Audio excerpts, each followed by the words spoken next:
പാലക്കാട് രാഹുൽ മാങ്കൂട്ടത്തിൽ നേടിയത് UDF നേതൃത്വത്തെ പോലും അമ്പരപ്പിച്ച വിജയം. BJPയുടെ ശക്തികേന്ദ്രമായ പാലക്കാട് നഗരസഭാ പരിധിയിലും മികച്ച മുന്നേറ്റമാണ് രാഹുൽ നടത്തിയത്. പാലക്കാടും ചേലക്കരയുമായിരുന്നു രാഷ്ട്രീയ കേരളത്തിന്റെ ആകാംക്ഷ. ഷാഫി പറമ്പിലിന്റെ മണ്ഡലം UDFന് നിലനിർത്താനാകുമോ? BJP അട്ടിമറി ജയം നേടുമോ? P. സരിന്റെ സ്ഥാനാർത്ഥിത്വം ഇടതുമുന്നണിക്ക് ഗുണകരമാകുമോ? പാലക്കാട്ടെ പ്രധാന ചോദ്യങ്ങൾ ഇതായിരുന്നു.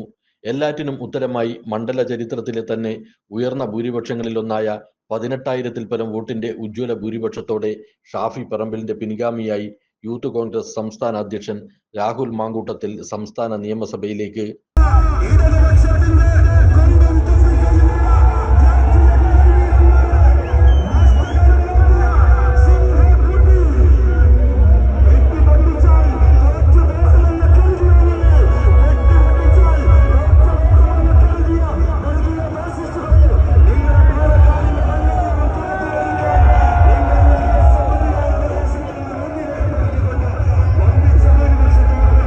ചേലക്കര നിലനിർത്താനായത് സംസ്ഥാന സർക്കാരിനും CPM-നും ആശ്വാസമായി.